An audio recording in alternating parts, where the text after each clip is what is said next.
प्राचीन काल में अयोध्या नगरी में इक्ष्वाकु वंश के एक महान और सत्यवादी राजा हरिश्चंद्र शासन करते थे। वे सत्य, धर्म और दान के लिए प्रसिद्ध थे। उनके राज्य में प्रजा सुखी और संपन्न थी। वचन पालन की परीक्षा। एक दिन राजा हरिश्चंद्र ने सपने में महर्षि विश्वामित्र को वरदान दिया कि वे उन्हें अपना पूरा राज्य दान कर देंगे। जब महर्षि ने सुबह आकर अपना वरदान मांगा तो राजा ने खुशी खुशी अपना राज्य त्याग दिया।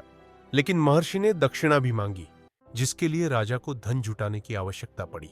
पत्नी और पुत्र का त्याग। राजा ने धन जुटाने के लिए अपनी पत्नी तारा और पुत्र रोहिताश्व को एक ब्राह्मण के घर दासी के रूप में बेच दिया और स्वयं एक श्मशान घाट में चौकीदार बन गए। वहां उनका काम था दाह संस्कार के लिए कर वसूलना। एक दिन उनके पुत्र रोहिताश्व की मृत्यु हो गई, लेकिन राजा के पास उसके अंतिम संस्कार के लिए भी धन नहीं था। वे श्मशान घाट में कर वसूलने के नियम से बांधे थे, इसलिए स्वयं अपनी पत्नी से कर मांगने लगे। यह देखकर देवता भी द्रवित हो गए।